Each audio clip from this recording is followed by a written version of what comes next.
Hello, hello, bienvenue, leçon du mardi. Nous continuons dans cette lancée prophétique. J'espère que tu vas bien, que tu puisses décider, que tu aies décidé aujourd'hui de suivre le Seigneur dans tes démarches que tu fais aujourd'hui, que tu puisses vraiment l'impliquer dans ce que tu fais, dans la vie pratique de tous les jours, en marchant, en travaillant, en se rendant à quelque part, que tu puisses toujours avoir cette connexion, cette conversation, ce dialogue spirituel avec Dieu dans ton cœur, dans ta tête, et que cela puisse vraiment t'inspirer pour l'ensemble de ta journée, mais aussi que ça devienne une pratique pour ta vie. C'est ce genre de relation intime, proche, qui va faire en sorte que nous puissions tenir bon devant toutes les choses que nous sommes en train de décrire dans cette leçon. Ok ? Voilà. Que Dieu te bénisse dans cette belle journée. Et voilà, si tu es encore à la maison, que tu t'apprêtes à sortir, ou si tu es déjà sur la route et que tu écoutes la leçon, que Dieu puisse faire en sorte que ce que nous étudions cette semaine puisse t'aider, et surtout que tu puisses t'en rappeler le moment venu quand ça sera vraiment ces heures de conflit et de décision qui peuvent même impliquer même une perte de vie, perte de liberté, une perte d'autonomie par rapport à ce que nous avons aujourd'hui. Ok ? Voilà, on attaque la leçon. Donc, pour cette leçon d'aujourd'hui, il est question d'Apocalypse 13, la première bête. On se concentre sur cette bête aujourd'hui. Donc, on va lire plusieurs versets du chapitre 13. Tout d'abord, avant d'attaquer le 13, le 12, il est question, au début du 12, il est question de cet enfant qui devait naître de la femme. La femme, c'est l'Église. Et que ce dragon voudrait aussi l'attaquer, le dévorer. On va retrouver ce dragon, cette puissance maléfique dans le chapitre 13. Au verset 1, il est dit que voilà une bête que monte de la mer. Vous savez déjà qu'est-ce que ça veut dire.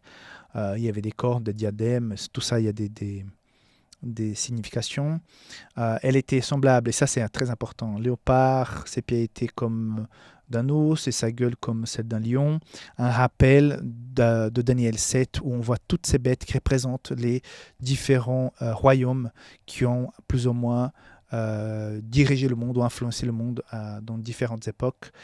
On voit donc que cette bête, elle est le résumé, elle vient de la lignée de ses pouvoirs. Verset 3, il est question de cette tête qui a été blessée à mort. Cette blessure a été guérie. Nous avons déjà vu ça quand Napoléon, on voit Berthier attaqué et emprisonné. Donc, par cette bête, ils vont adorer le dragon. Voilà, ce dragon de chapitre 12, on le revoit ici. C'est celui qui donne le pouvoir à la bête. Donc, voilà, on a un pouvoir religieux qui va de façon dissimulée inviter les gens à adorer le dragon. Le dragon, c'est qui ? C'est Satan. Et ce pouvoir va avoir beaucoup d'influence, va persécuter les gens. Il va aussi être blessé, mais il va être guéri. Donc on voit là une description assez claire de cette église qui a dominé le Moyen-Âge, qui a contrôlé, manipuler, obliger les gens à se comporter et à faire des choses telles selon leurs croyances. Mais, verset 5, de sa bouche va sortir des choses arrogantes et des blasphèmes. Il lui était donné le pouvoir d'agir pendant 42 mois. Donc on a déjà vu les 1260 ans où l'Église va énormément persécuter ceux qui ne croient pas comme elle dit qu'il faut croire. Et ces paroles arrogantes, blasphématoires, sont contre la parole de Dieu, vont dire des choses qui sont contraires à ce qui est écrit dans la Bible. Et on voit la vente des indulgences, par exemple. J'étais impressionné déjà en visitant certaines églises, mais comment les gens ont eu l'argent et les mains d'œuvre pour bâtir, parce qu'aujourd'hui c'est déjà cher. Imagine, toi, à cette époque, comment c'était possible? Parce qu'il y avait une puissance, mais une puissance religieuse, quelque part politique aussi, qui manipulait la politique, on va dire, qui a fait en sorte que cela puisse devenir quelque chose de possible. Donc, verset 7, il fut donné de faire de la guerre aux saints et de les vaincre. Il fut donné autorité sur toute tribu, tout peuple, toute langue et toute nation. Donc, voilà, verset 8 parle de l'adoration. Il est très clair pour moi que dans cette première partie, de Apocalypse 13, on est en train de parler d'une puissance religieuse qui vient après les pouvoirs politiques, militaires, civils, qui a été Babylone, Mède-Perse, et puis les Grecs et les Romains. Quand la leçon le commente, quand la capitale de l'Empire romain part à Constantinople, c'est vrai que le pouvoir religieux reste à Rome, et petit à petit, comme il y a le pouvoir, l'Empire romain va petit à petit échouer.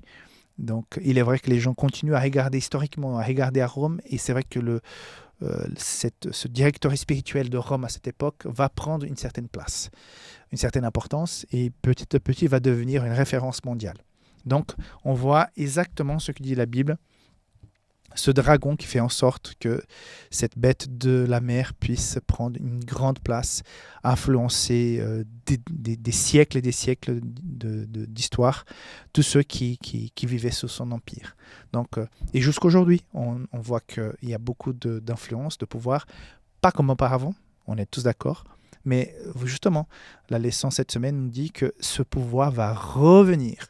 Il y aura plusieurs chemins différents qui vont amener à nouveau cette puissance religieuse puisse à nouveau avoir du pouvoir, de l'influence sur les puissances civiles et militaires et politiques qui vont les suivre.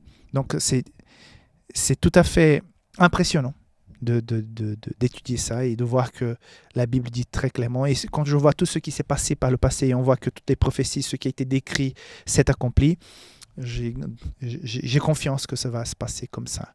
Et le plus important, c'est d'être connecté au Seigneur, de garder sa foi, d'avoir cette relation avec lui aujourd'hui. Si jamais de notre vivant, nous sommes invités à vivre ça, à prendre position pour Dieu, qu'on puisse avoir plus d'amour pour notre vie spirituelle, pour notre salut, que pour des raisons matérielles et humaines. Il est vrai que quand, par exemple, notre famille, nos enfants seront peut-être en péril ou en disgrâce parce que nous sommes des adorateurs du Dieu créateur, nous adorons et nous croyons aux 10 commandements, nous adorons Dieu le jour du sabbat, et ça va poser problème, ça va être très compliqué. J'avoue, ça va être très, très compliqué, mais pas impossible. Si dans le premier siècle, comme on a vu dans la leçon de dimanche, si dans le premier siècle, l'Église a supporté, et cela a été en fait une bénédiction pour que d'autres personnes puissent connaître le Christ, ça va être la même chose. Ça va être dur, compliqué, mais ça va susciter des interrogations, et d'autres personnes passeront aussi à croire dans ce Dieu, même au péril de leur vie, parce qu'il y a des fidèles qui ont su se mettre à côté de Dieu, malgré toutes les conséquences. Voilà, c'est vraiment prophétique, la leçon de cette semaine, mais c'est important qu'on puisse réviser tout cela. Ok ? Voilà, que Dieu te donne une belle journée, que tu puisses vraiment vivre ça dans la paix, dans la joie, et on se voit demain pour la prochaine leçon. Bye bye.